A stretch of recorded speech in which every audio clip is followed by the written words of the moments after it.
cuffs are off, man. Get right. Too many left in these leagues, but I ain't gonna leave. I'ma get right. Get right. Down to the bottom and scratch it for all the... Hey everybody, Adam Rank here. What's up everybody? It's Marcus Grant. This is AJ Dillon of the Green Bay Packers. I gotta give a shout out to y'all at Get Right Fantasy. If you are not subscribed, what are you waiting for? You want to lose your league? Our league. Check out the Get Right Fantasy Network. You got to get right with the Get Right Fantasy Network. Best of luck with your podcast. Appreciate the support. And you're tuned in to watch my boys at Get Right Fantasy Network. Get you right. Enjoy the show. But I tune in every Friday. Strategies provided, I will lock in every way. So go and roll your sleeves up. Yeah, go roll your sleeves up. And I'm getting down, cause I roll my sleeves up. And I'm getting right, cause I roll my sleeves.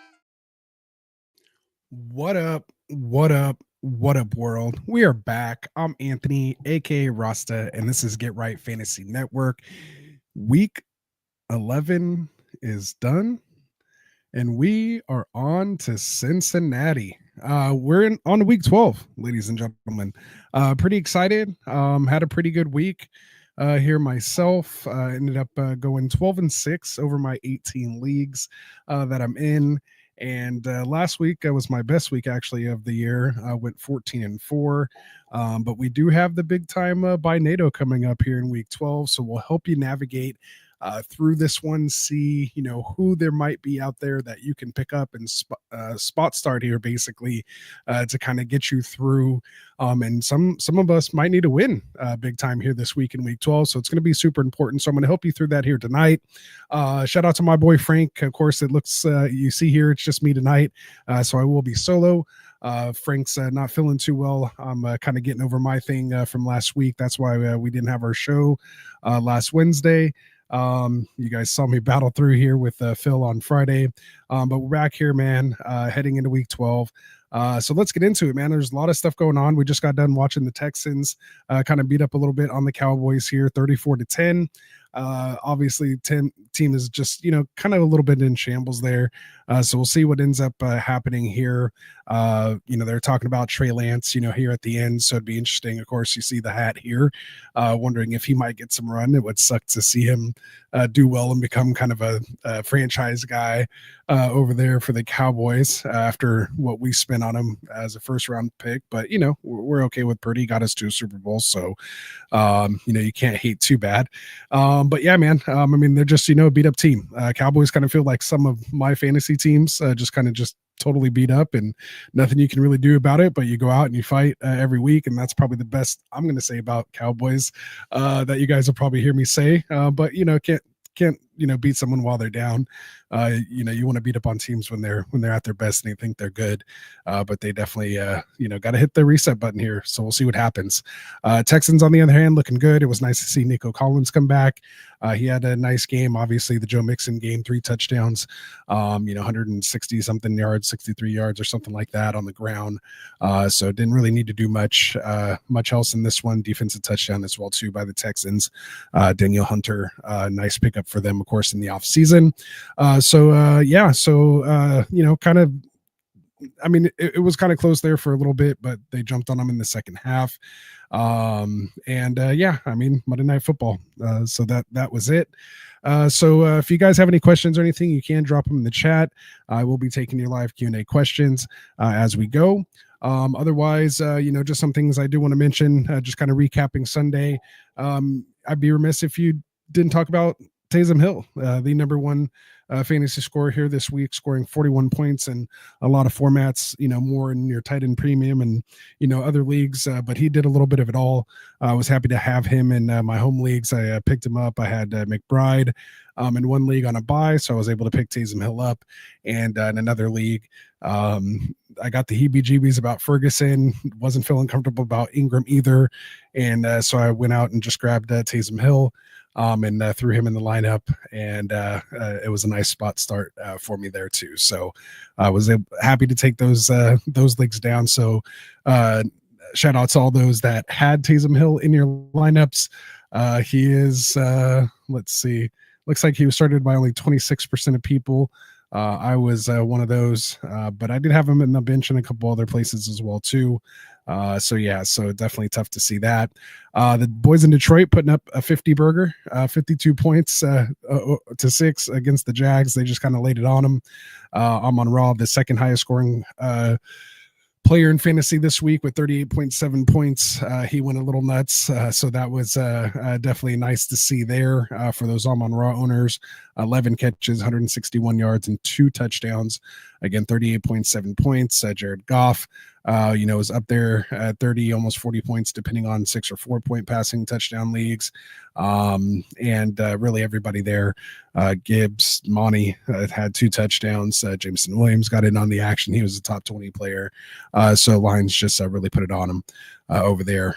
Brock Bowers had himself a day, 13 catches, 126 yards, and a touchdown. Breece Hall, I think that buy window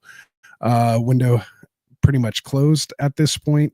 He put up 78 and a touchdown, and then 7 catches, 43 and another touchdown in the air, 31.1 points in full PPR.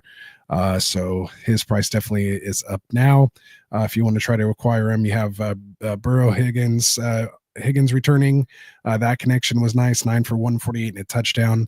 And then you had Jamar Chase, a lot more efficient, 7 for 75, but 2 touchdowns. And they're just a threat there. So nice to see that coming together. And they ended up getting the loss, unfortunately, but it was a nice fantasy day.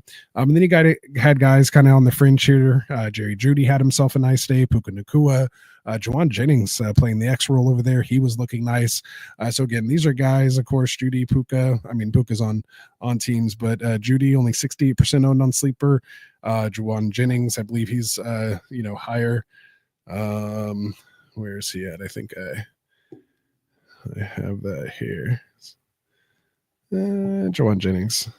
He's at 76, so he's not quite a waiver wire guy, but still almost 25% leagues that are out there that don't have him owned. So I feel like he's a top 15 type guy here on the top offense.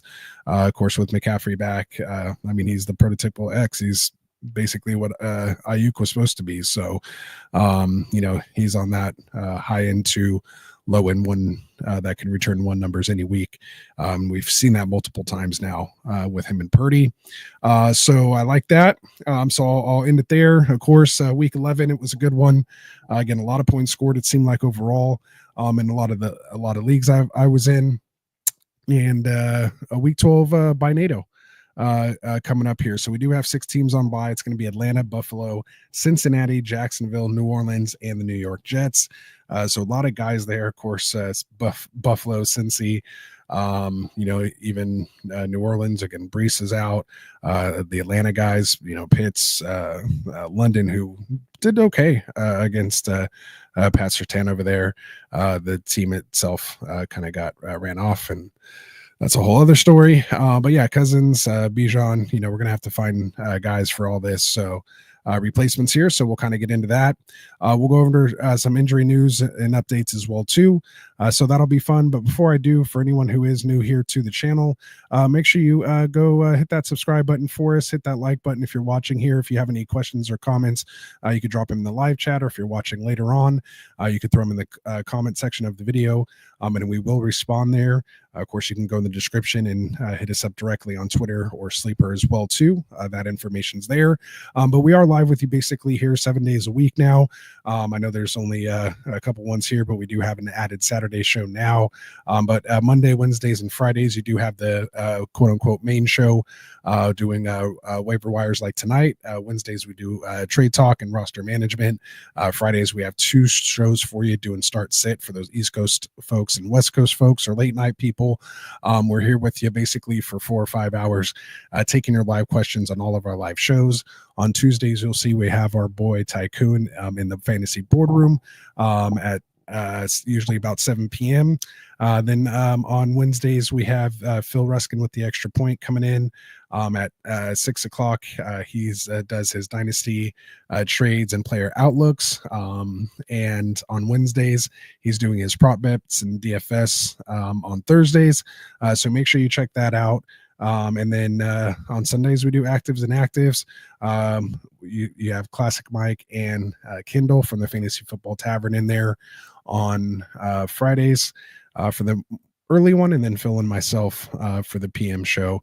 I mean, I guess they're both PM shows, but the later part 2 show there as well too. And then the Sweet Life with Jack and Cody live on Saturdays. That's a mouthful there, but we have it out there for you guys. Just hit that like and subscribe, turn those notifications on when we go live, and we'll be there, man. So there we go. Jason Ortiz in the house saying improved to 9-2 and 7-4. So let's go. There we go. He says needs a tight end waiver since Jake Fergie most likely out with concussion. So we'll definitely get into some of those guys here tonight. But quickly, of course, look for someone like Taysom Hill, even though he'll be on a bye week. That's what's going to be the tough thing about him. We'll talk about it a little later. But there's a few other guys, Jonnu Smith, some guys like that. Will Disley, only 29% owned on Sleeper, that you might be able to look for out there, Jason. So we'll definitely get into that. So stay tuned. And I'll go into a little more detail here. Let me get the banner back on. So without any further ado, let me just get into some quick updates here. Of course, our news and notes here are brought to you from our boys over at underdogfantasy.com. So just quickly here, they're just a best and easiest place to play fantasy sports. They have their best ball drafts where it's no waivers, no trades, no light up setting. And then of course they get down into their daily pick'ems, which I enjoy as well too.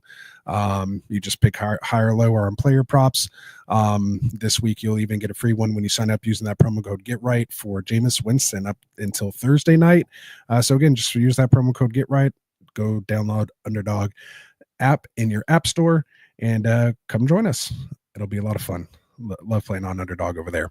All right, so let's get back into those news and notes here. So just quickly, we saw and heard about Dak Prescott. He's officially going on IR, placed on season-ending IR today, dealing with that hamstring injury. You have the Giants make the announcement that they're benching Daniel Jones. They'll be going with Tommy DeVito as their new starting quarterback here. So we'll see how that goes this week coming out of their bye. They announced that. Looks like regarding the availability of Chiefs running back Isaiah Pacheco coming off of that, what was it, fractured fibula, kind of broken ankle, so to speak. Coach Reed says we'll just have to see how they do in practice. There's a report that came out earlier this weekend saying that he should be healthy.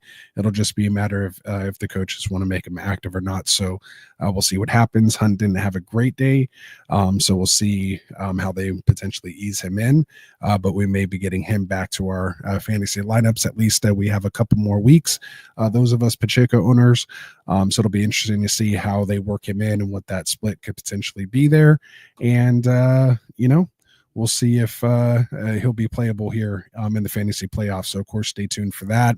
And then on just some weird news, I wanted to throw this in there, but just so everybody knows, the Ravens are not looking to bring in a kicking competition for Justin Tucker. We saw him miss a few field goals today or yesterday, which caused, of course, Baltimore to lay one down. So, they're saying he still is the best option. He just needs to get back on point. So unusual misses there from what you would think would be a Hall of Famer.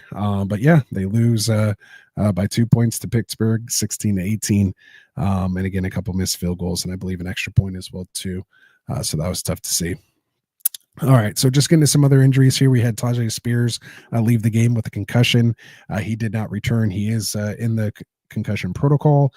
We did have the Raiders running back Alexander Madison. He was ruled out with an ankle injury and did not return. So did Zamir White. He was dealing with the quad injury. They left fairly back-to-back from one another, which left Amir Abdullah as basically the only remaining healthy back to come in and finish off the game there. We'll see what happens. But like we said, that offense, the only person I'm really looking to start in that offense, of course, is going to be Bowers. That's pretty much it. Maybe looking elsewhere. I know some people like Myers, but I don't want a piece of that offense if I don't have to. We have a Panthers head coach David Canales come out saying he fully expects Jonathan Brooks to play on Sunday, and QB Bryce Young will continue to start versus the Chiefs. So Brooks gets to come back and face the number one rushing defense for his rushing debut. But we did see James Cook get 2 rushing touchdowns against them when the Bills finally put an L on the Chiefs record. So no undefeated teams remain. So yeah, Jonathan Brooks, those of us who've been stashing him there, of course, we've seen Chuba Hubbard, get paid basically. So we'll see, if they're trying to, again, we keep hearing they're trying to recreate what Detroit has done over there. So we'll see what happens with Brooks and Chuba Hubbard. We did see the Packers activate running back Marshawn Lloyd off the injured reserve. Remember, he was the number 2 running back before getting injured earlier in the season. He came back briefly and then went on IR again. So he's coming back off. We've seen Wilson, kind of push for some touches early, but then it's basically been the Josh Jacobs show from then on out. But we'll see what happens here.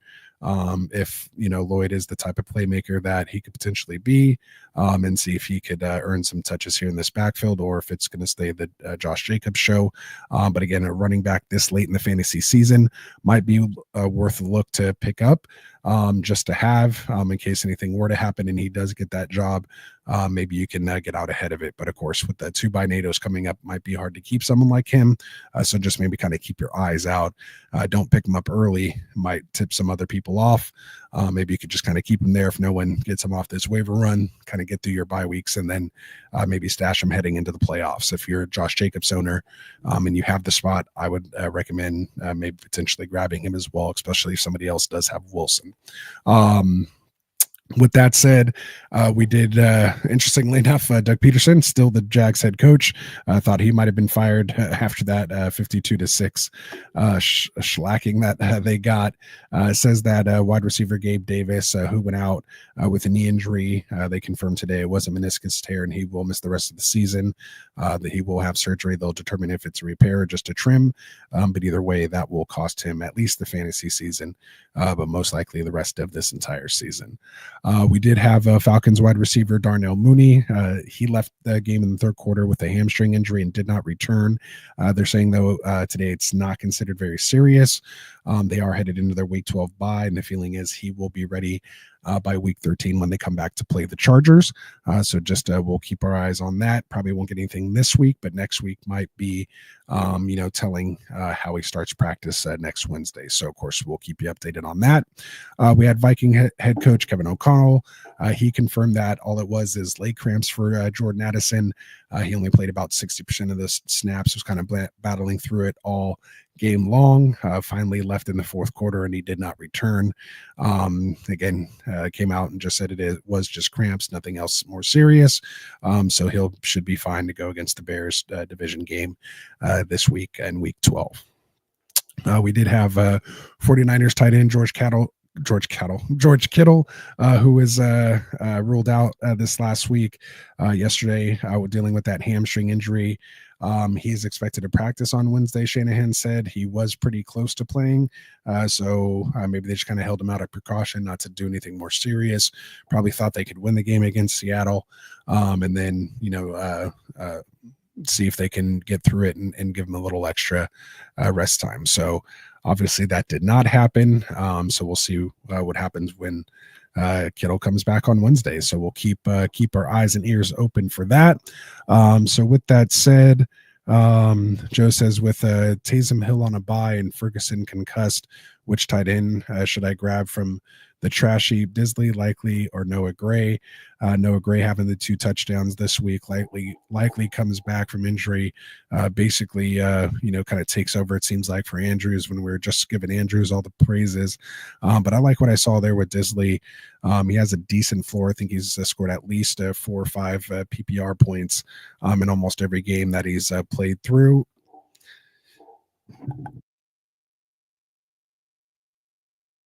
Excuse me. Like I said, I'm still getting over a little cough.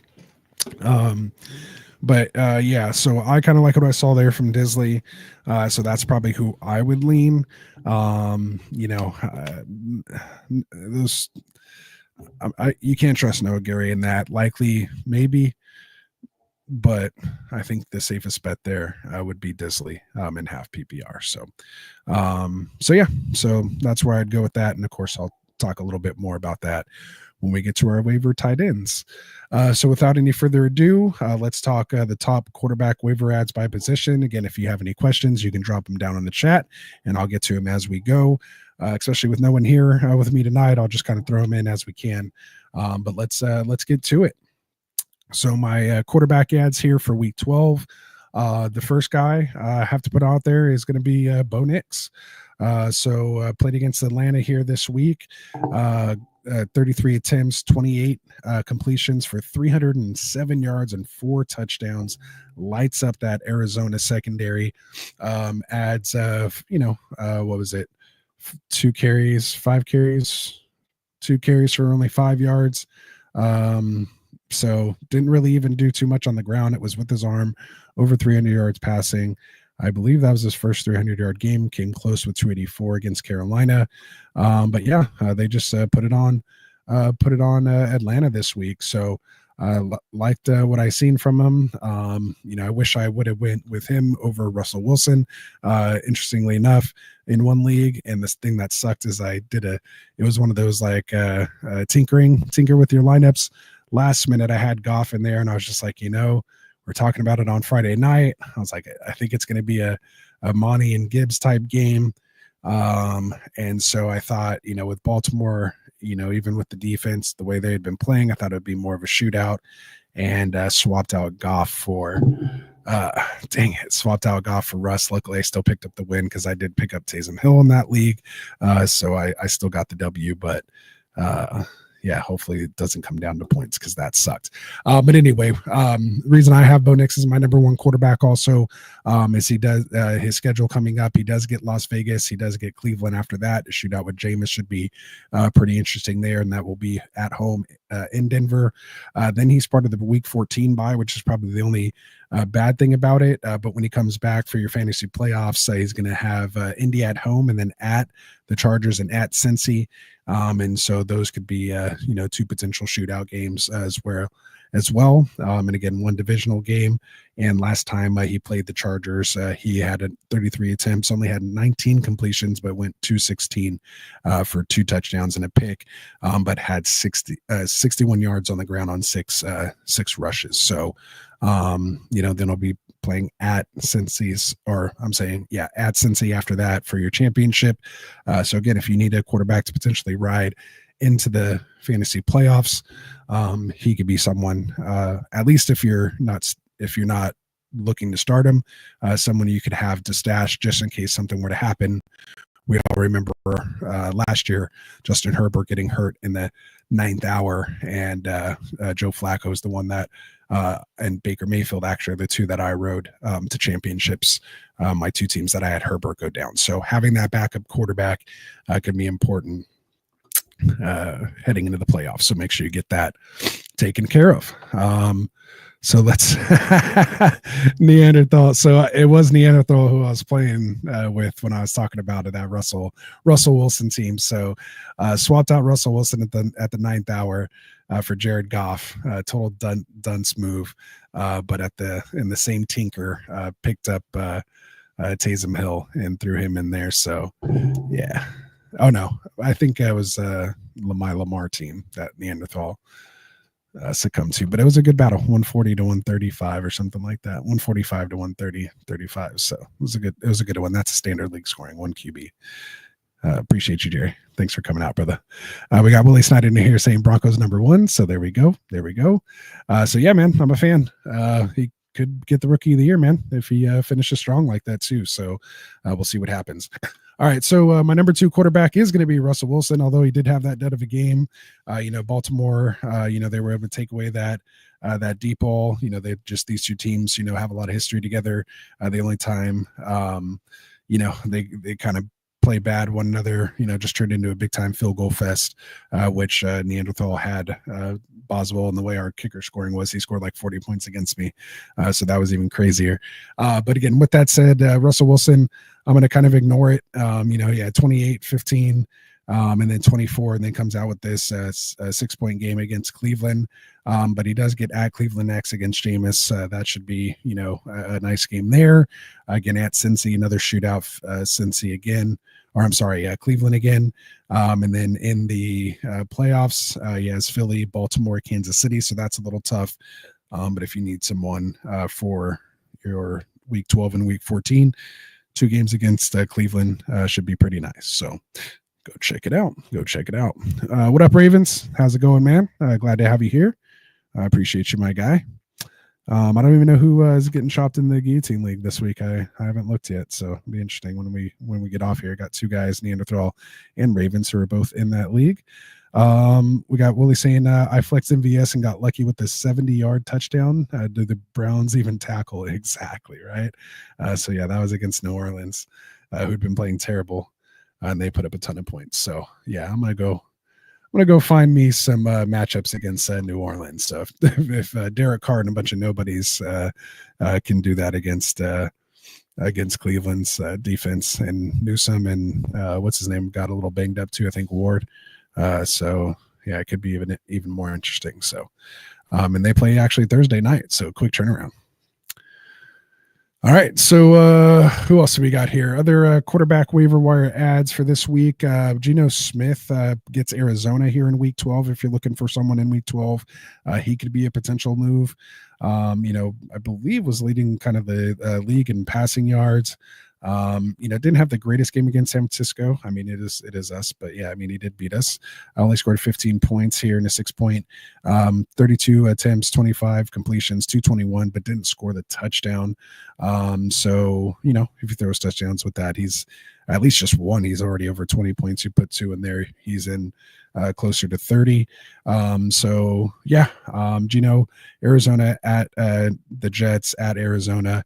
And playoff is home against Green Bay, home against Minnesota, and at Chicago might be the tough one. But those could be good matchups weeks 15 and 16 for you. Or again, especially considering 12 and 14, both games against Arizona, division games, West Coast. Worst case, you're dealing with some rain this week, week 12. Otherwise, you're in the Dome in Arizona, week 14. So that's someone I would check out. The other guy you have to take a look at here, man, he seems to be dealing kind of every other game. Maybe that's just the product of being 36 years old, but that's going to be Matt Stafford. He get only 18 completions, but on 27 attempts, but throws for 295 and 4 touchdowns on the day against New England. His week 12 matchup is home against Philly, and so in a dome, at New Orleans in a dome, home against Buffalo, week 14 in a dome. Then he gets at San Francisco, so maybe some rain, at New York, which could be potential snow, and then home against Arizona, week 17 in a potential shootout. So again, he could be somebody that you can look for as well.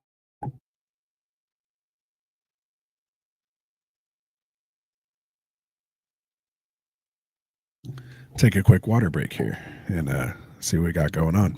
All right, so yeah, if you guys questions or comments, drop them in the chat. I'll just try to get to them old school here, like we used to as I'm talking, since it's just me. There we go. Okay, so Neanderthal said not him or Raven. So Neanderthal, I know you were worried there for a minute, so glad I don't have to chop you, man. Next year, or maybe potentially next week, we'll do you in. We'll see. But congratulations, you guys, for advancing in that guillotine league. It's getting real fun. I think we're down to what, just seven folks now. So that's going to be good. Let's see. Senator said, what's the deal with Kittle? Showed up. He was out Sunday morning. Yeah. So he popped up with the hamstring injury. He was kind of questionable heading into the game. And then they did rule him out. I think we talked about it during the Sunday morning show. That he was leaning towards being out. As you know, people that have been dealing with the hamstrings, they've been erring on the side of caution for the most part. So I know, and I think I only have Kittle in like 2 places, but I went in and swapped him out there. So hopefully you got Hill in there. So that'd be good. Let's see. CXL34 says, need to pick up a wide receiver this week. His choices are Jameson Williams, Pittman, Quentin Johnson, and Waddle. So Pittman and Waddle are out of the question for me. It's between Jameson Williams and Quentin Johnston. As far as matchups this week, Detroit gets the Colts, so I'm probably going to lean that way. We do have the Chargers Monday against the Ravens. That could be interesting as well. The way that secondary could potentially be beat deep with Justin Herbert's arm talent. I think I'm going to lean. It's really tough between JMO and Quentin Johnston.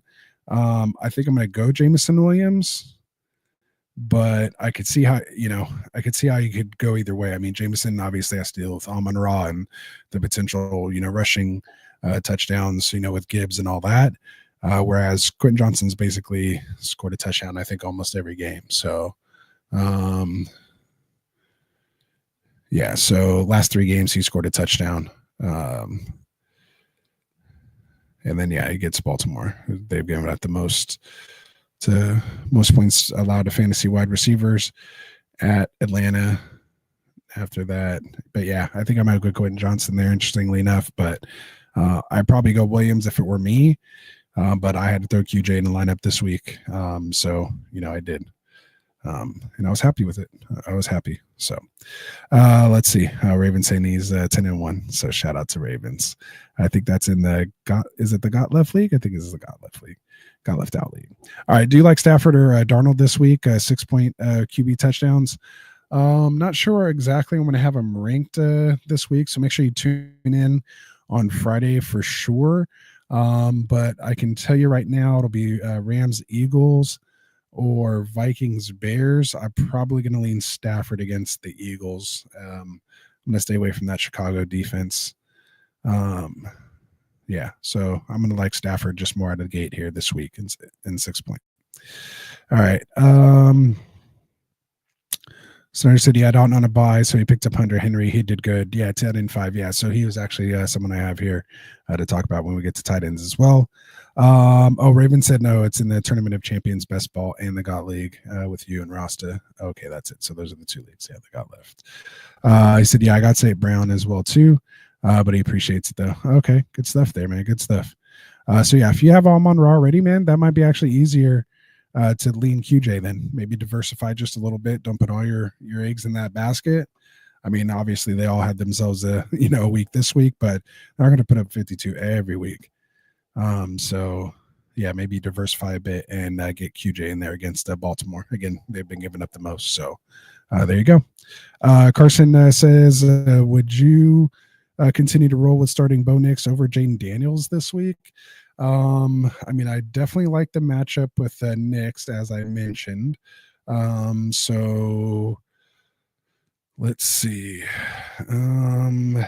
So you got Nix versus the Raiders this week. So definitely don't mind that. And then let's see, Jaden Daniels, Washington, who they got? They get the Cowboys. Ooh.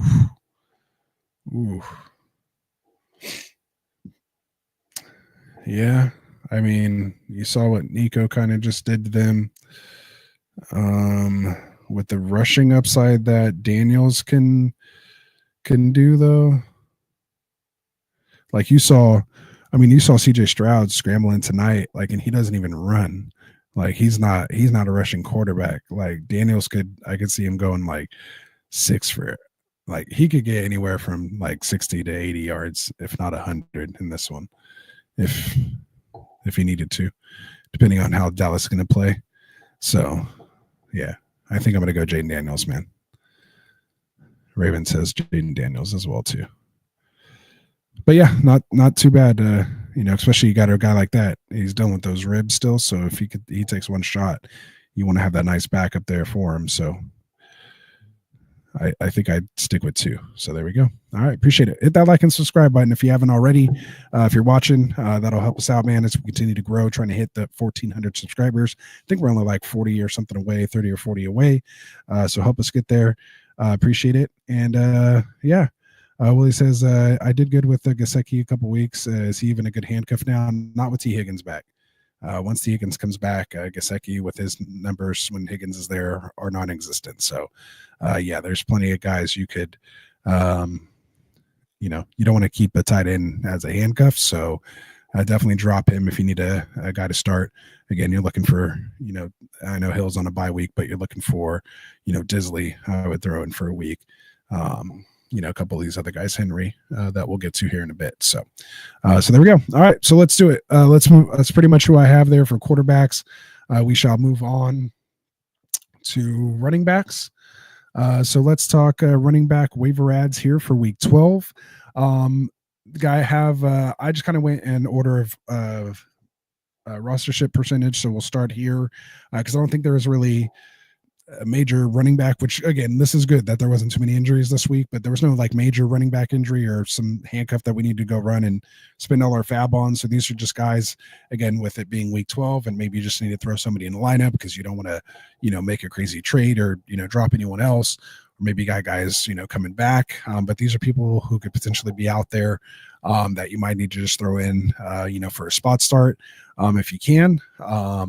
Starting with Jalen, or just a straight up handcuff. So starting with Jalen Warren, he's 56% owned here on Sleeper. He saw 33% of the snaps this last week and had 9 carries for 41 yards, 4 catches on 4 targets for 27 yards.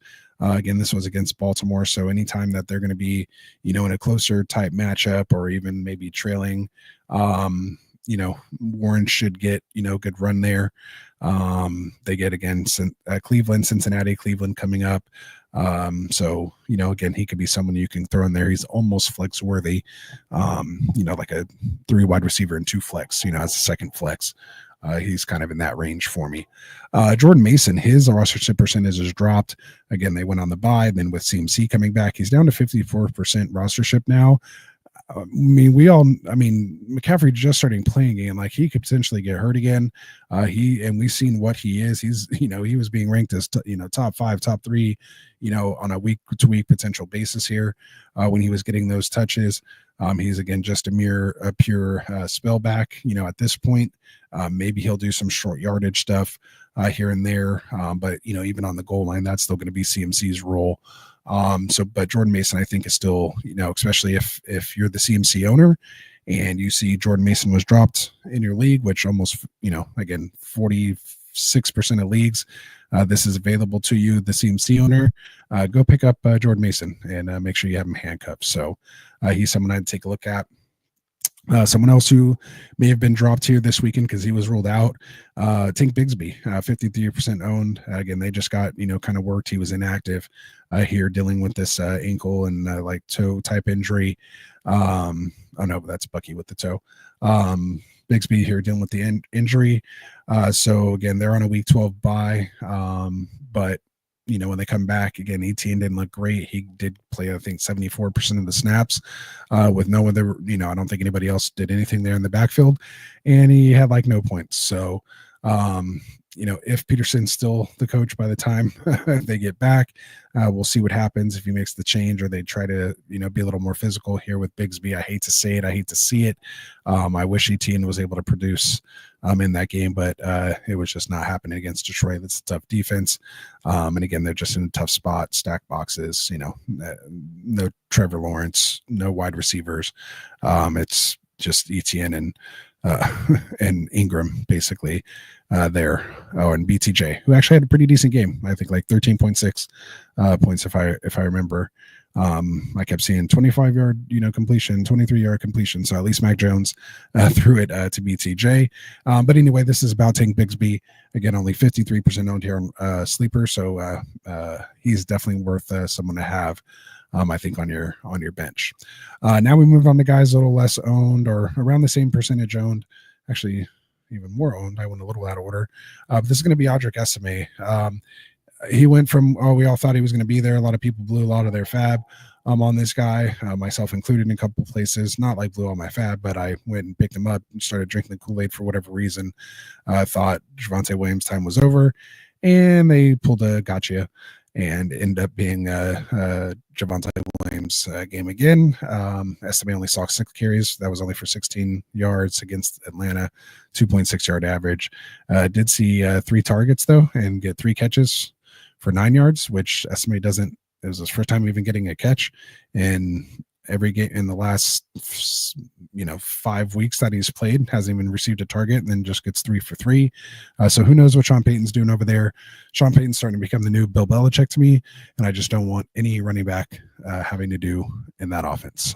So I think that's where I'm going to stand when it comes to Broncos running backs while Sean Payton's there. Another running back you could potentially consider here is going to be Gus Edwards. He's 31% rostered in sleeper leagues.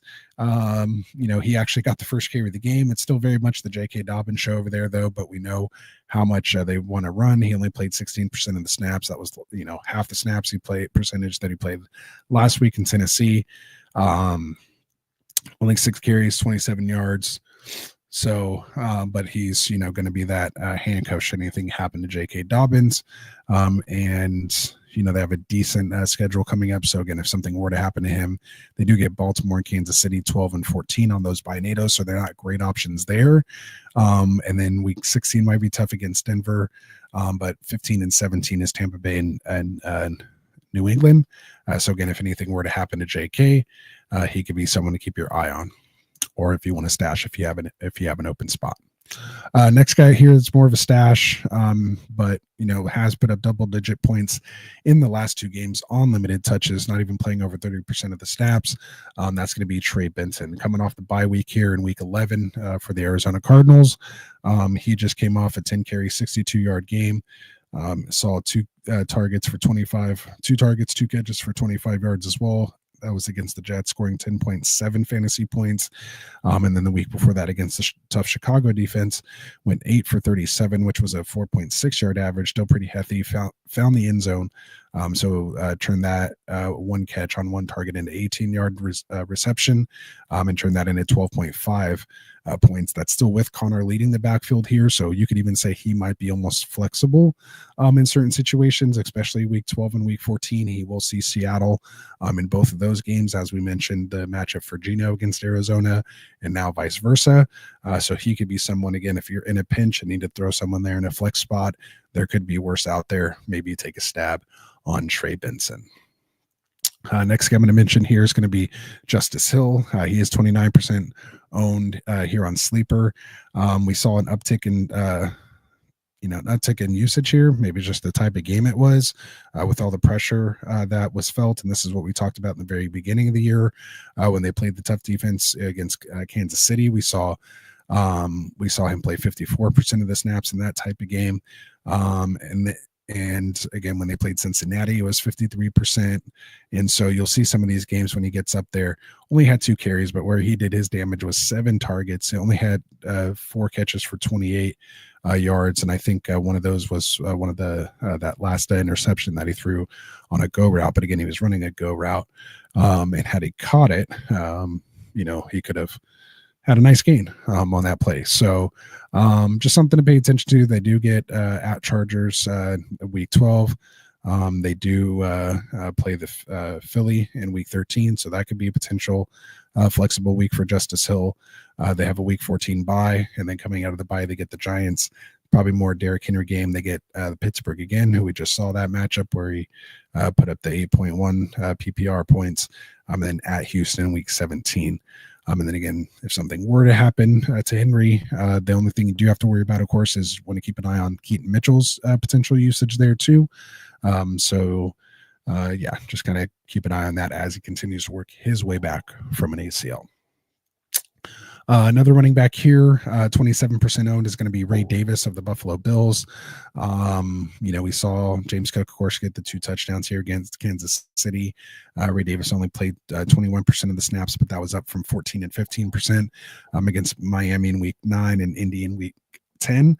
He only had 5 carries for 11 yards, so not great, yardage, more a spell back at this point. But the reason why you want to have him is he is a nice handcuff on one of the top offenses here that want to run the ball. And we saw when he did get his opportunity where he got 20 carries, he did it for 97 yards, a 4.85 yard average. Not totally great, but definitely a decent average. Gets 3 carries for 55 yards. It was kind of a little busted reception down there too, but he was there. He's seen targets in a lot of the games he's played as well too. So he can be used in that type of role. And again, we've seen him put up those 18 fantasy points and had another 17-point game against Miami when he had the 2 catches for 70 yards and a touchdown. back in week 9. So Ray Davis, just someone you might want to stash. And then, of course, based on the injury to Madison, you have Zamir White and Amir Abdullah. Zamir White, 24% owned. Amir Abdullah, 0% owned, basically. And so, again, I'm not rushing to go grab these guys. But, again, if you're in a total pinch, I'd probably go with all these other guys first before I'd go to White or Abdullah. But, again, they're there. So if you need them in some of your leagues, deeper leagues, you might need to grab them. So those are the running backs I have. I'll recap it. We have Jalen Warren, Jordan Mason, Tank Bigsby, Audric Estime, Gus Edwards, Trey Benson, Justice Hill, Ray Davis, Zamir White, and Amir Abdullah. All right, so we'll get to a couple questions here. Let me see what we got going on in the chat. Let's see. All in One Show says Goff, Gibbs, Jacobs, Puka, Flowers, Kelsey, Connors, his current lineup. His bench is Ridley, Pollard, Waddle, and Pacheco on IR. Any changes that you'd make for week 12? I mean, I think you have a pretty decent team there. I mean, if you can move on, like if you can maybe package Waddle and Pollard for something, but I'm not sure, you know, who's really doing that. I mean, you do have Pacheco kind of coming back. So maybe you can, you know, turn him and, you know, someone else into something if you think that might be a split more with him and Hunt, or them wanting to kind of ease him in. Because again, they're trying to win a Super Bowl, not your fantasy championship. You know, you're good with, you know, and he's literally your RB4. Like you still have Gibbs and Jacobs and Connor all ahead of him. So unless you're just super paranoid at running back, you could use the high Pacheco potentially coming back, you know, package him with maybe Pollard or Ridley, who's been kind of playing well lately, or having those flashes. So maybe Pacheco and Ridley, and go get yourself, you know, a piece. I'm not sure exactly what piece. You know, that's where you'd have to kind of play around. You want to shoot, you know, higher than, you know, these guys we're talking about here as far as the waiver wire. But, you know, let me see if I can find someone who I'm talking about here that you might be able to get. Like maybe you can go get a Juwan Jennings if someone, you know, needs a potential running back there. Just because again, that's someone just probably picked up, you know, off the waiver wire. Let's see.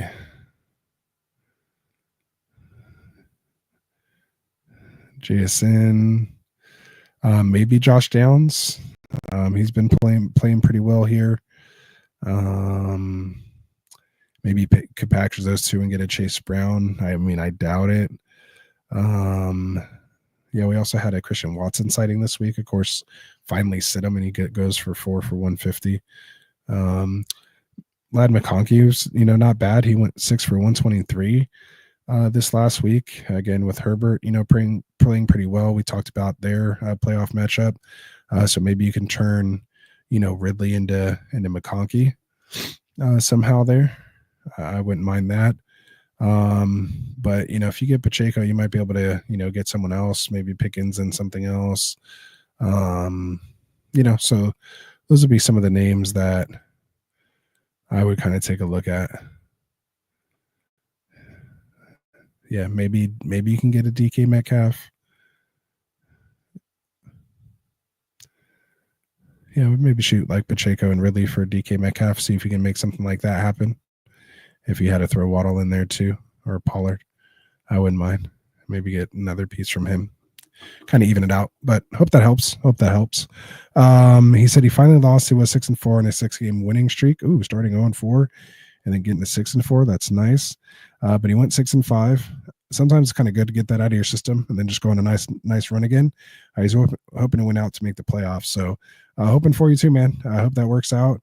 Hopefully some of those you know, names I gave you, you can pull it off. So let me know and keep me in the loop. Raven says, if your trade deadline hasn't passed yet, I'd explore an upgrade from Flowers being your wide receiver too. Yeah. And that's why I was kind of, you know, suggesting some of those people. So well done. We're agreeing. You need a wide receiver. He says he also has Burrow, Higgins, and London, but they're also on a bye. Oh, yeah, and you need to win this week. So Yeah, don't trade any of those guys. You need to have those guys come back and finish your run. But yeah, that's tough. Willie says, I was drinking the Jalen Warren Kool-Aid, and he got lucky with the 11 fantasy points. Yep, there you go. There you go.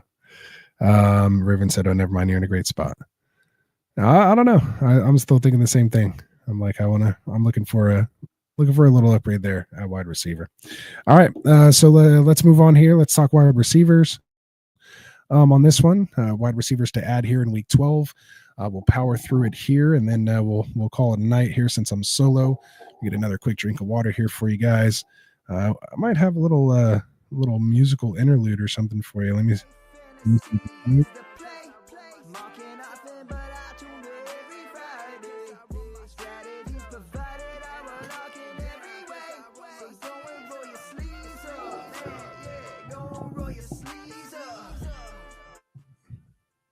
There you go.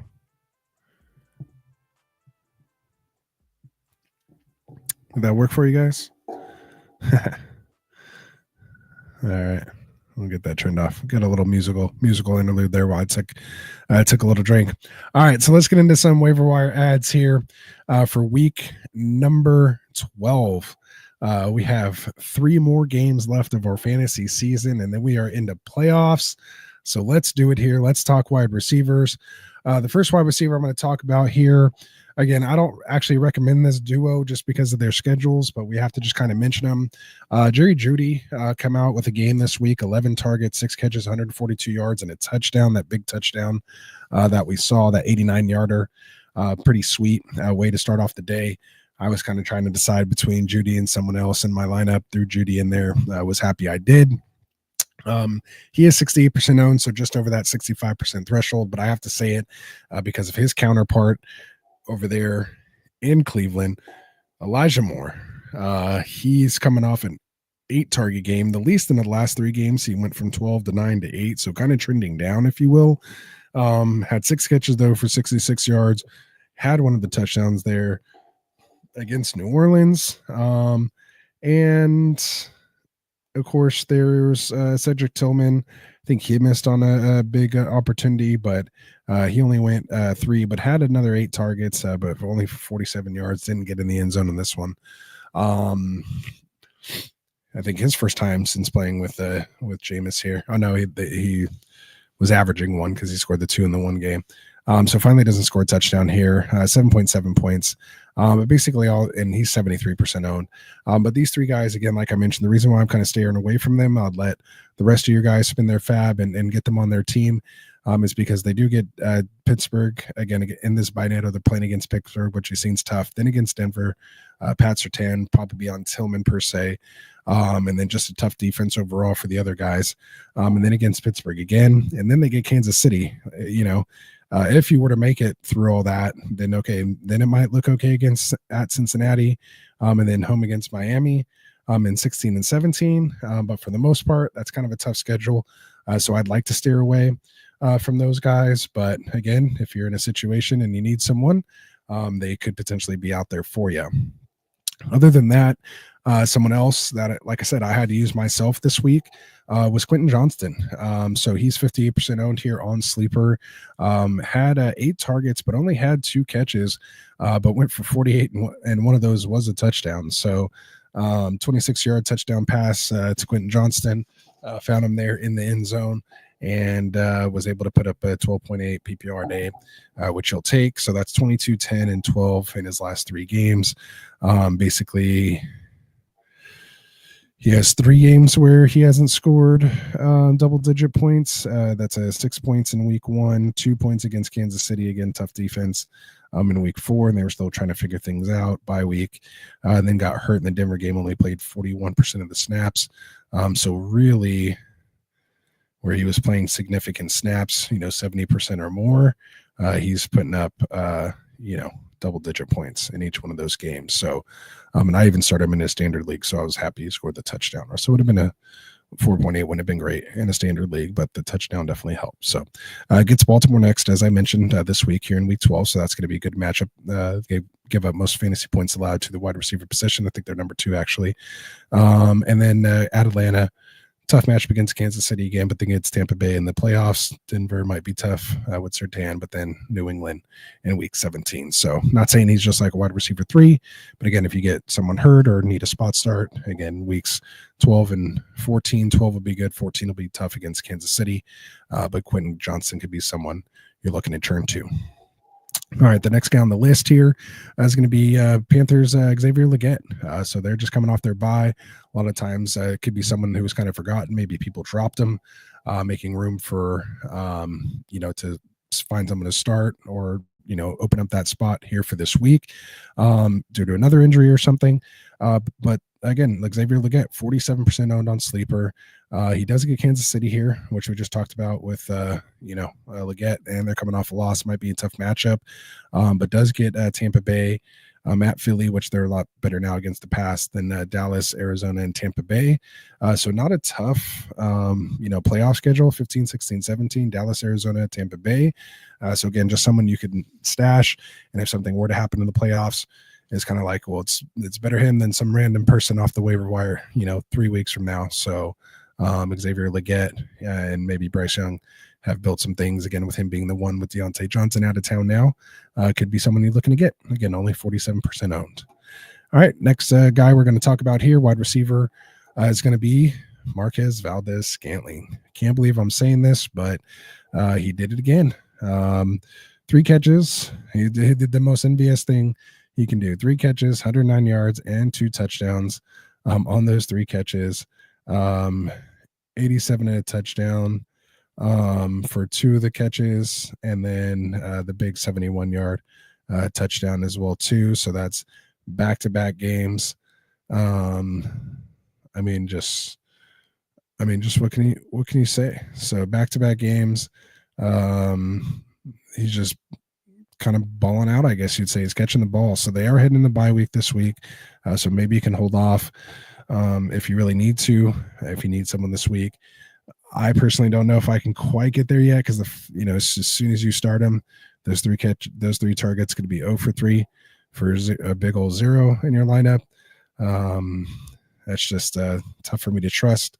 But after week 12, week 13 against the Rams, then it's the Giants, then it's Washington for week 15, then Green Bay week 16, championship against Las Vegas in week 17. So, if you're going to stash, someone, that potentially could be it. And remember, Derek Carr, revenge game in Las Vegas.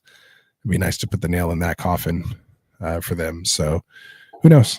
Could be some potential out there. So Marquez Valdes-Scantling. All right. Next guy on the list here is 23% owned here on Sleeper. That's going to be Ray McLeod. Just someone to take a look at here. He already pretty much plays a pretty good, snap share ever since week 2. He's basically in the 90s, mid to high 80s as far as snap share. Pretty much with Mooney and London, on the field as well too. So he is getting the playing time.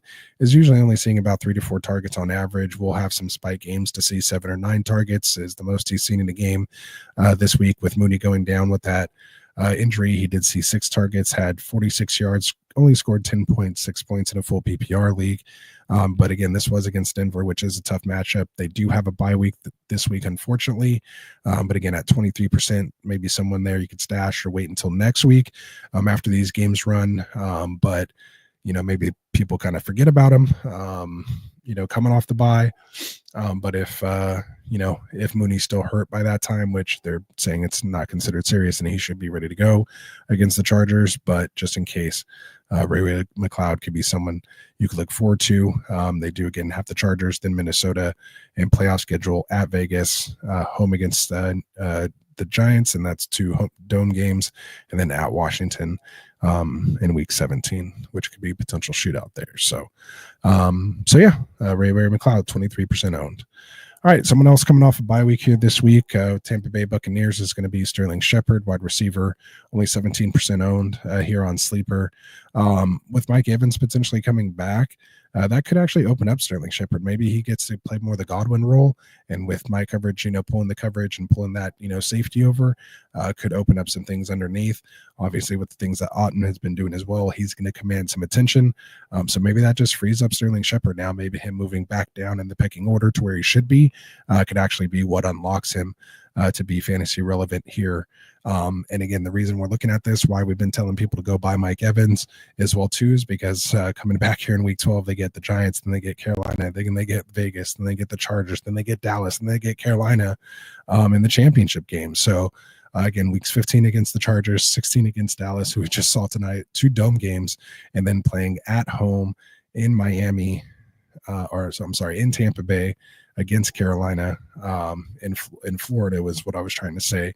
So you don't have any weather to worry about either. So, worse might be at Giants, here this week. But if you escape that, should be good weather. And again, if you believe in shake and bake, putting up some numbers here, Sterling Shepard could be a big part of that. Only 17% owned, so he should be out there. Take a look. Next guy I'm going to mention here is going to be Nick Westbrook-Akine. What can I say? Scored touchdowns in 5 of the last 6 games. Has put up double-digit fantasy points in 3 of the last 6 games. The other one with basically a 6-point floor in PPR, and that was the game he didn't score a touchdown. And then he's again continued to see his points increase, his targets increase here in the last 3 weeks, seeing almost 4 targets a game on average, 6, 3, and 6. Next up, he gets Houston, then Washington, Jacksonville. Playoff schedule is home against Cincinnati, at Indy, and then at Jacksonville. So not a bad matchup there as well too. If Will Levis could be competent, he did score a 98-yard touchdown, one of the longest touchdown plays of the year so far. So he could potentially be someone here if you need just one of those random spot starts from someone, or your guy goes down. Would be nice to maybe have on your bench, and he is going to be out there for you at only 7% owned on sleeper leagues. So I know it's kind of gross, but sometimes these are the guys that when you have one of those stack teams, you're like, Justin Jefferson only scored me 8 points, and Nick Westbrook-Akine scored 19.7. Like, that stuff happens, and maybe just be that guy.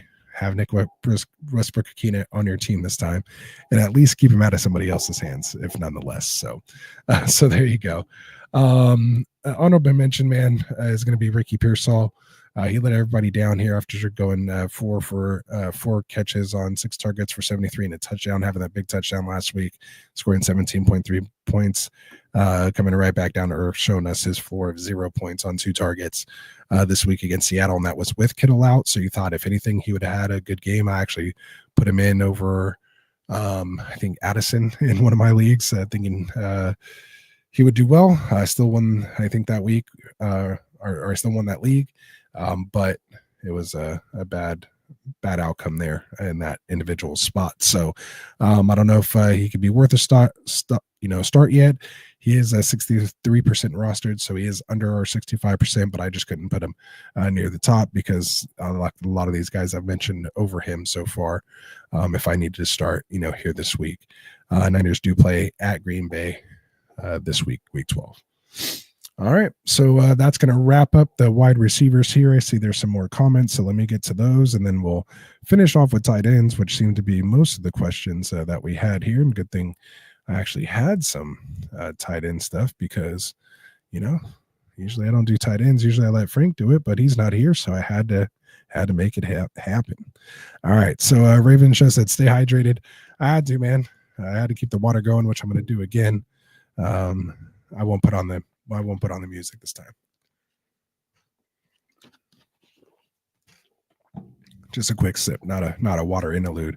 But who made the theme song? We had it made by one of our ambassadors. Shout out to Wilson, extraordinaire, ambassador extraordinaire. He got that done for us and created the song. So yeah, it's a specific song here for Get Right Fantasy, man. So it's pretty cool. We had a 291 King Kong in here. What's up? How's it going? So would y'all trade JK and Terry for I assume Puka and James Conner? I would. If that's JK Dobbins and Terry McLaurin for Puka Nacua and James Conner. Oh yeah, he does say Puka right here. Then yes, I would do that for sure. I like that trade very much so. I like the schedules that both of these guys play. They actually kind of they're going to play each other. They're good they both play in domes. I just kind of like everything about it. West Coast teams. So yeah. And a couple people agree with me in there. Trade Pacheco and Pollard for Lamb. Lamb looked a lot better than I thought he was going to look. I know they forced that one ball to him later. I just don't know if it'll be Trey Lance. If we see him, I mean, Cooper Rush seemed to know to kind of throw CeeDee Lamb the ball. So what did he end up with here? I'm trying to stall. So 12 targets, 8 catches for 93 yards, no touchdown, which is going to be your issue here. So if it's full PPR, you'll probably be safe with that. But if not, I mean, you're almost trading for the namesake at that point. Like, that's why I'd almost kind of come down and say, maybe trade for someone else. Or if you do want to take that chance on Lamb, get Lamb and somebody else. Like, can you get Lamb and Braylon Allen or Trey Benson or, someone like that. I mean, unless I assume maybe Pacheco's in your IR spot. So you kind of have to do a 2-for-1 anyway to have a legal lineup. So, I mean, if push came to shove, I mean, maybe Pacheco and Ridley. I mean, I'd rather give running back, wide receiver for Lamb, even though your running backs are pretty stacked. Again, that'll just leave you open for more trades later. Like if the Lamb trade doesn't work out, and again, unless you're right on your trade deadline, which you may have mentioned earlier. But yeah, I'd prefer to go the Pacheco and Ridley route, but try to shoot for someone else besides Lamb. I mean, again, 18.6 points isn't bad, and if that's kind of the floor with Rush, I mean, that's not bad. And again, this Houston defense is pretty good. So, I mean, it's not the end of the world. I mean, it's positive, and maybe the Lamb winner would feel like they're selling high right now as well too. So if they're kind of panicked, this was like the perfect game for them to sell. So I could see this deal getting done. It just depends on what your outlook for Lamb, is. I'm not quite sure. The only places I kind of own Lamb right now are in Dynasty. I don't really have him in redraft because I didn't get the number 1 pick anywhere in redraft this year.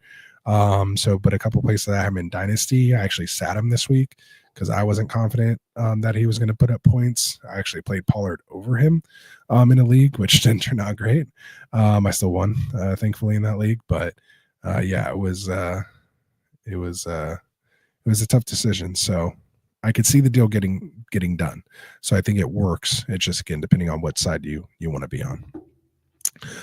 Raven said he would do it. So this mini says Stafford or May. Ooh, Stafford or May. That's a little tough there.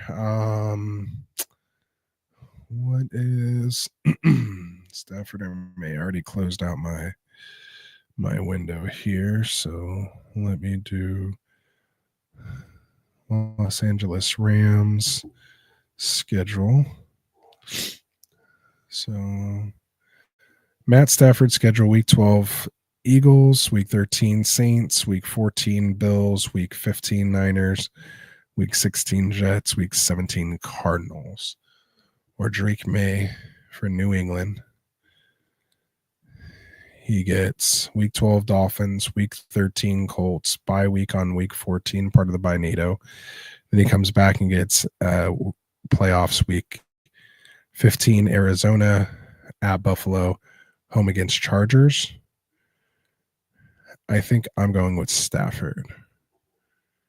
I just think that he has a better chance to score more touchdowns. I know May might have a little more floor because of the rushing, but I think I'd go Stafford there. His just arm talent, man. He just when you watch the game, he looks good. So there you go. Raven says Stafford is on a better offense. Ricardo Gutierrez says AR5 versus Detroit or Knicks versus Vegas. That Detroit defense is tough. They might get that game kind of in a shootout, forcing AR to throw, which could open up for a lot of picks. I like Bo Nix against the Raiders this week. So, but shout out to AR5, man. He came out, played well, looked a lot better. But I'd still go Knicks based on what I've seen recently. Because you're just happy if AR5 has a game like Knicks has been having pretty consistently. So, in the matchup should be easy. The only thing I really worry about is of course, what's his face, Max Crosby. but that could actually force Nix out of the pocket a lot to really up that rushing floor that he could have, or open up, some big plays, because once you kind of break out of the pocket, those Raiders DBs might, lose contain, or, allow someone to get behind him, or, complete passes in front of them on broken plays. So I'm going to go Nix on that one. And Ravens agree. Stop copying what I'm copying, Ravens. He says Nix as well. Raven says, I sat Lamb this week too for Monty. Thankfully, it worked to my favor. Yeah, I think that's a lot of us survived sitting Lamb this week if you did. But yeah. Would you trade for Jennings over Lamb? Like, I think Pollard and Ridley could potentially get Jennings, and then you could still take that chance with Pacheco, if that makes sense. You got Pollard dealing with that lingering foot injury. Spears it out, which is nice because, you were kind of worried about him coming in and taking some touches. But what is the Tennessee schedule? Let me take a look. Take a look at the Tennessee schedule here.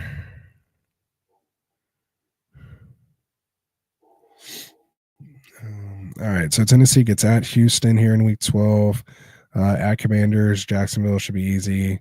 Then get at Bengals, at Colts, at Jags again.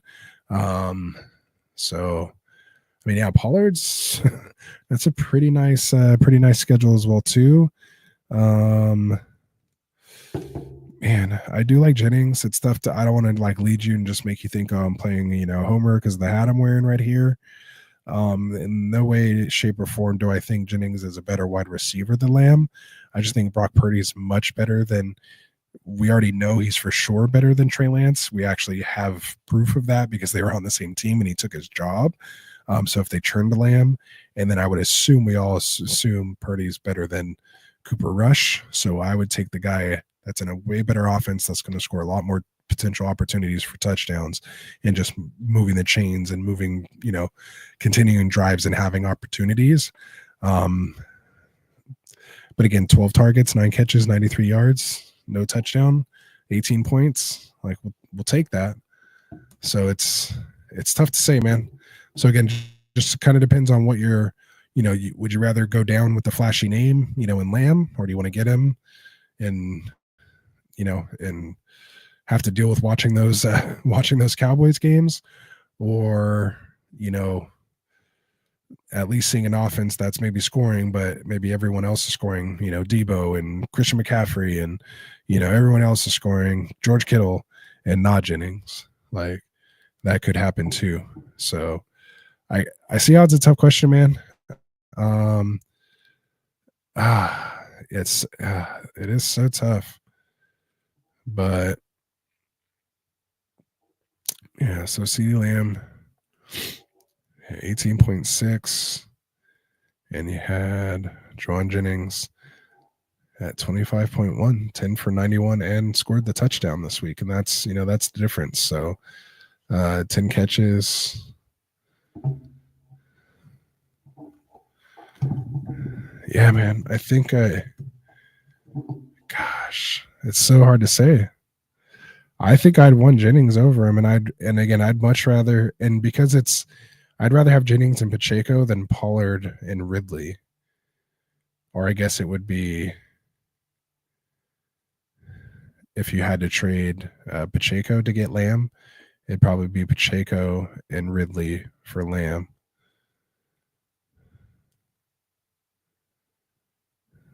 So yeah, I'd rather keep him. So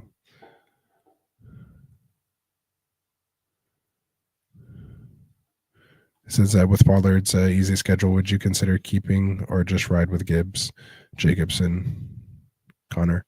I think you're good. Like again, Pollard or Pacheco are your wide receiver 4, so I don't mind. Or I'm sorry, running back 4.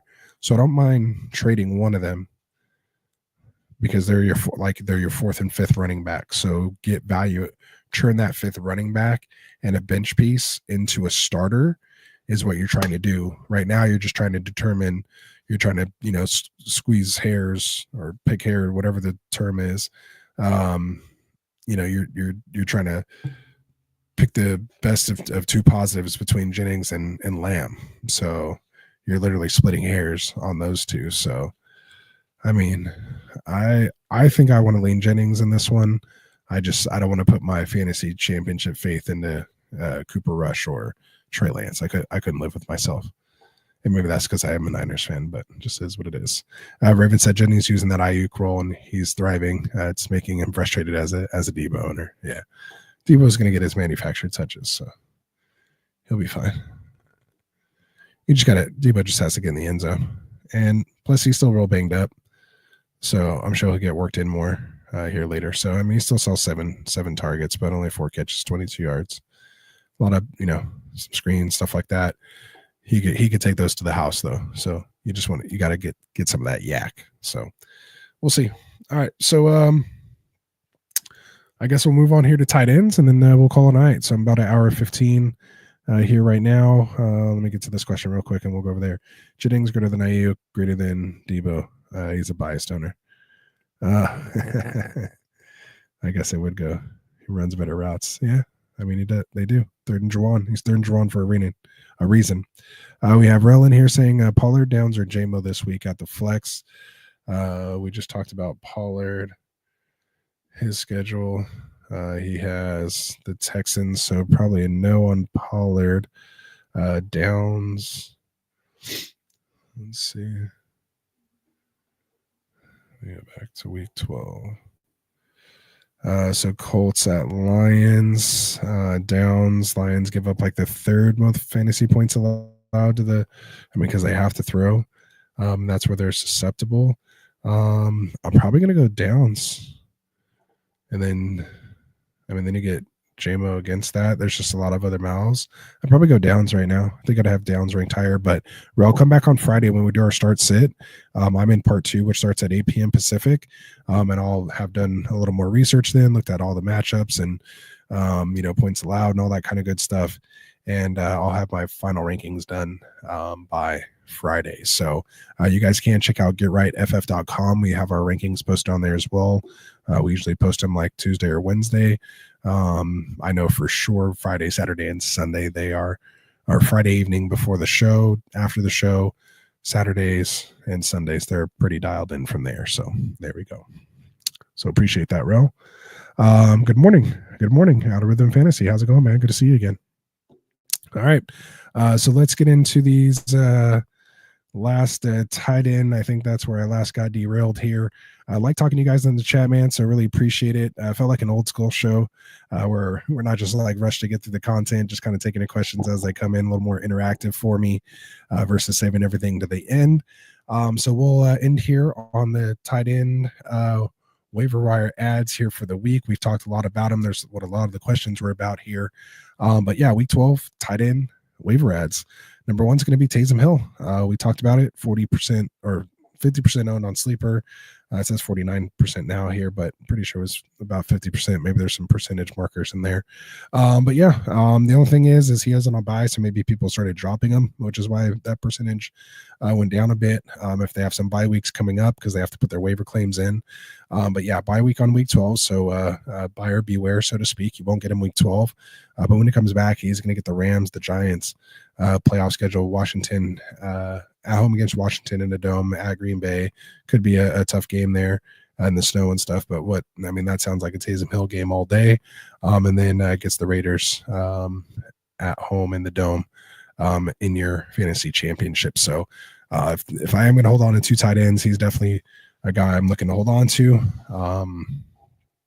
And because he could be usable here, possibly your tight end one. You see what his potential is. So he should be owned a lot more than 50%. We shouldn't be talking about him anymore. He should be well over that 65% after this waiver run. And that's even with the bye week after scoring 41 points from the tight end position. So you can't just leave that out there. All right. So next guy we're going to talk about here, 56% owned on Sleeper, Jonnu Smith. Is really coming on lately. Played his most snaps, 81% this last game against Las Vegas. Saw his most targets for 8 targets, 6 catches, 101 yards, scored the 2 touchdowns. He's basically getting all like Waddle's stuff. He's a lot bigger target for Tua. I don't know what the timing is going on with him and Waddle. Waddle had the drop last week as well too. But yeah, he's been, coming along here. We'll give you some double digit, games here and there. His floor is kind of like 6-7 points as well too. Full PPR, not great, but not too bad. He sees New England here next, then he gets Green Bay, New York Jets, playoff schedules at Houston, home against San Francisco, and then at Cleveland. So he could be viable there. Again, 6 for 8 for 101 and 2 touchdowns. So Jonnu Smith. Next guy on my list is going to be Hunter Henry, coming in at 48% rostered. He's coming off a 9-target game. He has had 2 other games where he's seen 9 or more targets this year, and just recently had an 8-target game and a 6-target game. So he is not shy of the targets. I caught 6 of them for 63 yards. Didn't find the end zone in this one. Has only found the end zone once. But overall, it's still the PP and PPR, the tied in 9 overall, still here, and that's only with 1 touchdown. So you can imagine if you were to just score 1 every other game, if he's in a better offense where they're actually scoring touchdowns, that could really bump his positional ranking up there. But for now, in PPR leagues, you could definitely do worse, and he is definitely available out there at 48%. So Hunter Henry, seems like we talk about him every week. Another guy you could look at here could be Zach Ertz. He is coming off a 7 and 8 target game, has had an 11 target game here this season. That was against Chicago back in week 8. But is coming off 6 catches for 47 yards. He did find the end zone, put up 18.7 fantasy points here this week. And overall, he is the tight end 7, so ahead of Henry by 2 spots. So yeah, he's a wide receiver 1 and pretty much just sitting out on the wire at only 46% owned. So go check him out. The next guy here is going to be a gentleman we talked about a lot at 29% owned is Will Dissly. Of course, a lot of people saw that game, Sunday night. So against Cincinnati, where he went 4 for 6 for the 80 yards and a touchdown. So they're going to see that. He's seen some 6 and 7 target games, had an 8 for 11 game for 81 yards back in week 7 against Arizona. It's just been kind of seeing consistent targets there as they continue to open this offense up. They get Baltimore, Atlanta, Kansas City, and then playoff schedule of Tampa Bay, Denver, New England. So some tough matchups in there. But Kansas City actually gives up the most points to tight end. Same thing with Baltimore; they're up there as well too. So even though it's a tough defense overall, that tight end position is where they're a little vulnerable, and where other fantasy tight ends have been able to put up some numbers. So in those matchups, so Will Dissly could be a hot ad off the waiver wire this week. All right, definitely need to get some water after that.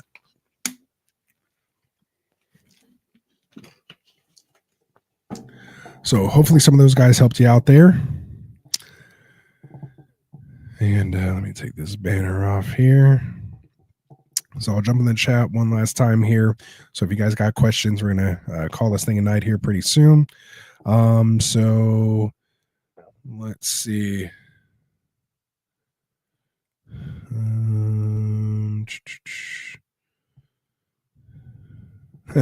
Why did Tyson end up playing? Why did Taysom end up playing? I have him in Dynasty.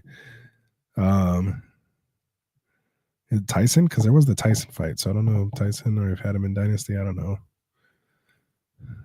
Tyson ended up playing. Either way, Arturo Flores says, "Should I trade Jaden or JJ, as in Justin Jefferson? If it's trade Jaden Daniels for Justin Jefferson, yes, I would make that trade because there's guys like Bo Nix out there that you can go grab.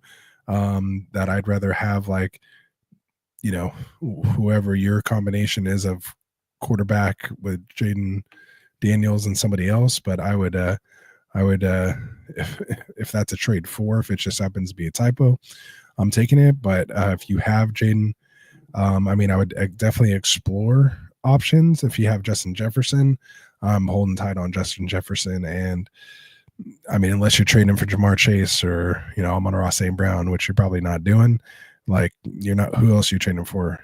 CeeDee Lamb and who else, right? Barkley and someone, like, even still, he's even had a couple dud games. Like, it's going to happen, but JJ will bounce back. And he didn't even have that bad of a game. And he's always been a little bit touchdown deprived. So we'll see. All right. Out of the fantasy sports says May, Caleb Williams, or a 25 QB. Which do you like? I'd probably take my chances with Caleb still. I mean, you want some time to develop, and especially if you're not just trying to push your build out a little longer. I'm probably taking Caleb for that one because and that's tough, I guess. I always assume in Dynasty it's going to be super flex, so if it's one QB, that might be a little different as well too.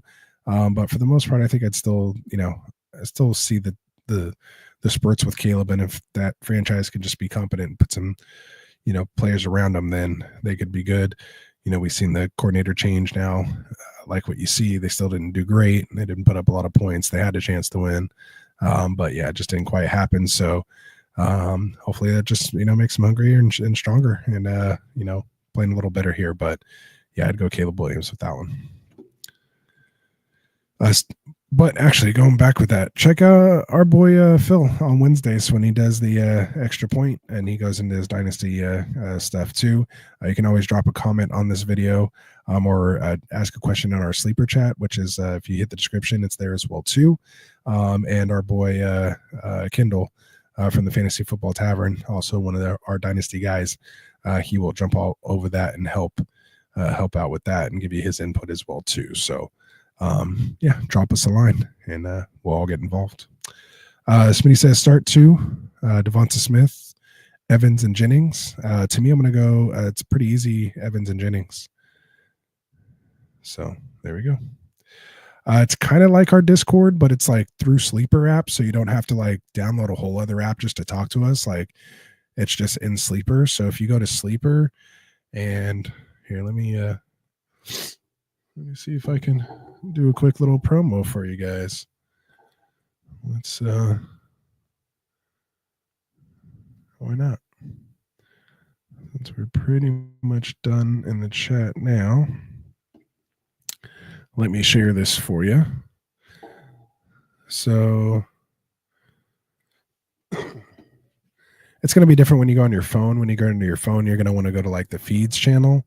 But on here, if you were to like scroll down, like once you do join, all right, these are all my 18 leagues that I was telling you guys about here. But in here, you'll see it says channels. So it's our private sleeper channel. So you can see here, they have the basic ones, the news, the leagues, the advice. Then I have NFL as a selected one. I'm here in LA. I'm a LeBron fan. Like me or hate me or love me, but it still is. So I get my Lakers alerts there. And then you'll see this one here that says Get Right Fantasy Network. So you can probably search for that if you go through the channels, or you can, again, just go to our description of our YouTube video. And it's the very top link where it says join our private sleeper community. Once you do that, you'll have access here to our thread. So you can just come in here, and this says, get right trade questions. You can see this here. And you'll see we just have, a bunch of people, and speaking of Kendall himself. And then, you see myself in there answering questions. This was from 2 days ago. And you see here this Adam saying he appreciates the insights, on his trade, and we're giving him his feedback and stuff there too. So, and look at, you can put all this stuff in here. 2 trade questions. You could see 2 trade questions, 12 team, trade 1, trade 2, any helps or thoughts, and gives your whole roster. So we can go into a lot more detail, right here, and then you can tag us on here, and then we'll all get it, and then we all respond and go back and forth about it. So it's a lot of fun. So make sure you guys get in there, check it out, and make it happen. So there it is. Raven's asking, can he get him on now? Okay, so interesting. Didn't know you could do that. Yeah, man. So this is where, yeah. So we didn't want people to go to our website and go to all these different places. Like we most likely, because we do our mock draft tournament in the off season. So a lot of people find us, through our tournament that we do, where we do mock drafts and you get graded, and there's a whole tournament structure to it. And anyway, we'll talk about that more as we get closer here to the off season. But yeah, this is how we all kind of keep in touch. So it's, basically our Discord. It's free to join, doesn't cost you anything, and you can basically talk to us anytime. So I mean, we're basically live 7 days a week now. So it's actually not as popping as it used to be, because we used to only be live like 2 or 3 nights a week. So we had a lot of conversations on here, but yeah, this is where, if you need people to join leagues or if we're posting videos and, just questions and stuff like that. So it's all, it's all here. So yeah, come check it out. Get right, Sleeper channel. Also, since we're at it, for those that don't know, we also have a website. So getrightff.com. You can check out our website here, of course, our partners and everything like that. You can see our featured videos. We have our underdog stuff. We actually have items you could buy, Get Right t-shirts, and help support the show, coffee mugs and everything but hats. For whatever reason, the vendor doesn't sell hats, but you can get a ton of stuff here that we have for sale. And then you can also ask us a question right here through the chat. This gets emailed to us as well too, so if you do have questions, you can actually go to our website and we'll respond to those as well too. And then I guess we need to update our website a little bit, but we've had guys like Jim Coventry here. We've had Adam Rank on the show. You guys see the opening with Eckler and Marcus Grant and stuff like that. So yeah, and then we just have some recent news, little plug in there, but more importantly, you guys can come here and go right here where it says Rasta's rankings. We have me, Frank, and Mike's rankings up here. And you'll see our rankings for the week. So you'll always pay attention to this last updated right here in the corner, though. Just make sure it's recent. So if you see it here and it doesn't say like recently updated, like for this week, so this was last updated on Friday, so this means I haven't done mine for this week. So make sure you guys check that out. And so yeah, if you can't get a hold of us or you missed the show when we're live, you can always come check our rankings here. Or again, if you're not sure or have any questions about our rankings, just pop this up and boom, send us a message right here, type it in, and we'll get back to you. So yeah, check it all out, man. Check it out. Good stuff. I don't think I've ever promoted that before on the show, so happy to do it. All right. Let's see. Raven Show said on YouTube. All right, let me see what I can do. You've been on here long enough. You've put in your dues here. Ravens, we've talked for hours before on trades and stuff, so I think you've earned your dues here. All right, so let's get to a couple questions. We're at that hour 30 mark. And I don't know if my voice could take too much of it, but All in One Show says here, got an offer, Connor for Jennings and Stevenson, but I'm scared, but I'm too stacked at running backs. He doesn't need more. Yeah, and I think I want to keep Jennings soon. If you're already stacked at running back, then yeah, you don't need it. You don't need it, and definitely not Stevenson. So he says he also offered Jennings for Flowers. So are you getting Jennings? So I like the Jennings side of. Do you have Jennings already? Pollard for Jennings. You gotta let me know. Do you have Jennings, or are you trying to get Jennings for those guys? There it is. So while you're doing that, let me go over here. Let's see. So yeah, All in One Show. I said yes, I would be receiving Jennings. So yeah, I don't want to pay Connor for Jennings. I don't want to keep Connor. And yeah, you don't need Stevenson back. So I'd say no to that one. I would trade Flowers for Jennings. I would make that move. I mean, Baltimore's they don't even need to throw it like 18, 20 times a game. Like, they're not really throwing it. And Lamar's not as efficient as Purdy per se. And if he does, he's spreading it out. He's throws it's Isaiah Likely. Again, they just traded for Deontay as well too. Justice Hill, we've seen getting, a ton of targets, as I mentioned during the show. Jennings for Flowers, I would make that trade. I would take Jennings for Flowers. I would trade Flowers away to get Jennings. That's right, because you do have that one. So yeah, so definitely do that one. All right, good stuff. What else do we have here? I think that's almost it, guys. Let me just do one more thing here. So yeah, if you guys put in your 10,000 watch hours, Ravens, helping us out with our watch hours. Let's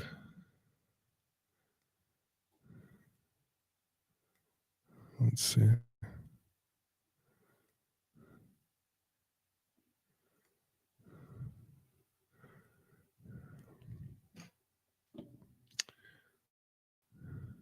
Would you rather trade Flowers or Pollard for him? I think I would rather. I mean, if you need more depth at, like, if you want to keep Flowers and just move him down the pecking order because of your stackness of running backs, I think this is the team where you said you had Pollard and Pacheco on. I almost would want to go. I think I almost want to go. Man, would you rather trade Pacheco for Jennings? I feel like you can get more for Pacheco than Jennings, but I think Jennings is better than Flowers rest of the season. So Pollard has a really good schedule, but we're talking about your RB4s and 5s. Honestly, since he's your RB4 or 5, I would go with Pollard. But I mean, I wouldn't mind just trading Flowers for Jennings straight up. And then you could still use Pollard or Pacheco to get another wide receiver for additional depth, maybe better than Flowers even. So that's what I would do. There you go.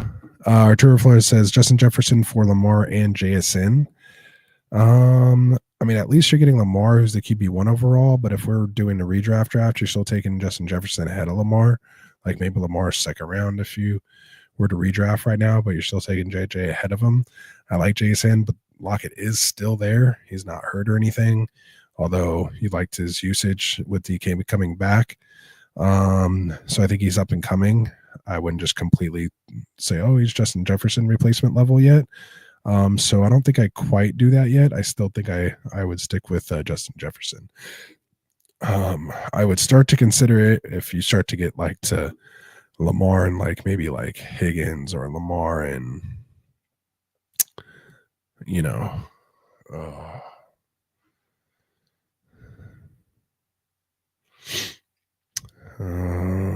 like maybe Puka and Lamar or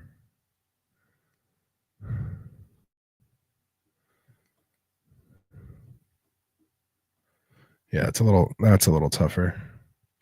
Like maybe Tyreek Hill, if the Tyreek Hill owner, after him having a game, still thinks he's selling high, Tyreek Hill and Lamar. Like I'd want someone at that level for the season. Let's see, points per game.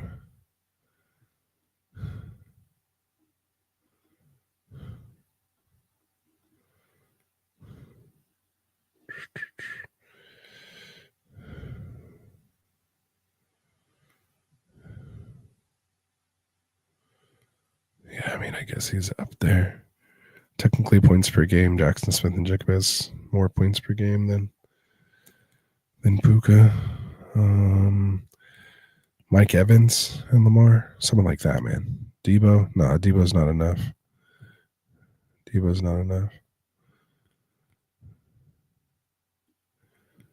His wide receivers will be Pickens and Neighbors. Yeah.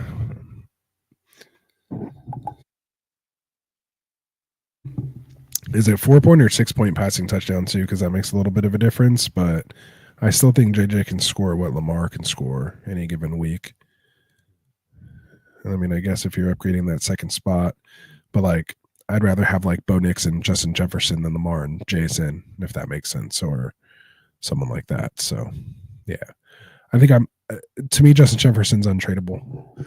Like he's one of the top 3 or 4 picks in fantasy. Like there's only 3 or 4 people you would trade up for to get him. So if you're drafting today, like who you going to take ahead of him? And those are the only people I would take for trade for him, really. Because if not, he can win you weeks just by himself, man. So Yeah, I can't do it. I couldn't do it. I couldn't do it. I mean, he's wide receiver 7 overall in points per game.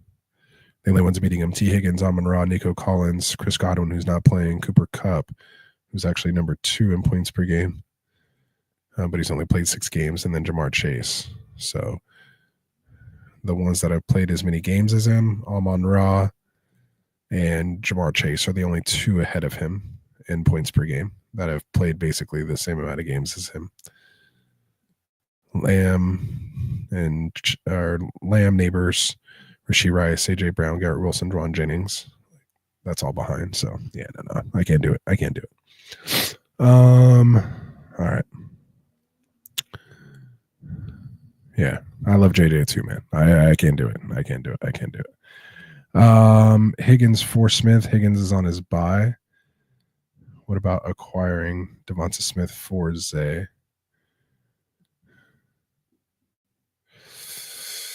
Oh, that's tough.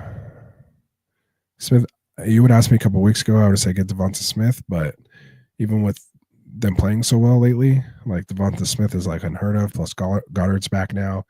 Historically, he hasn't done great with Goddard in the lineup.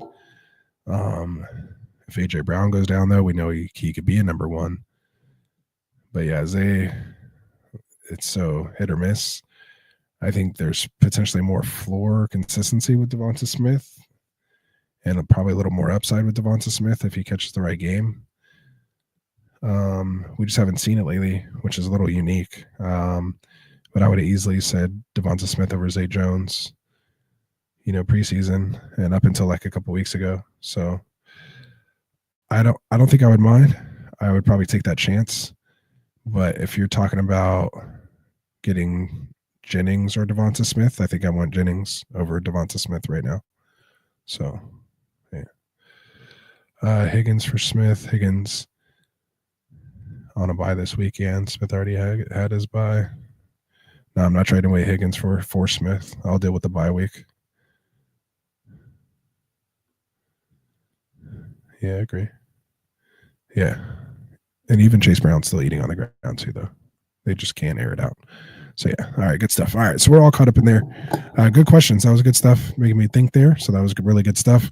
We'll be back here on Wednesday to talk more trades, talk roster management. Again, sorry I missed last week, but I was under the weather.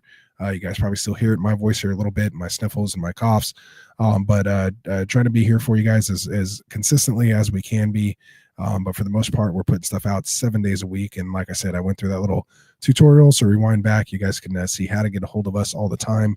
And Ravens for show in here could vouch and tell you that he could tell you that I'll talk to you all day about trades off the stream. So, he'll let you know that, I will go ahead and do that for you guys. So make sure you, again, check us out.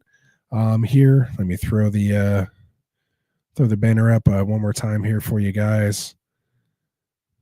So you could pause that, take a look again to find out when we are live here. And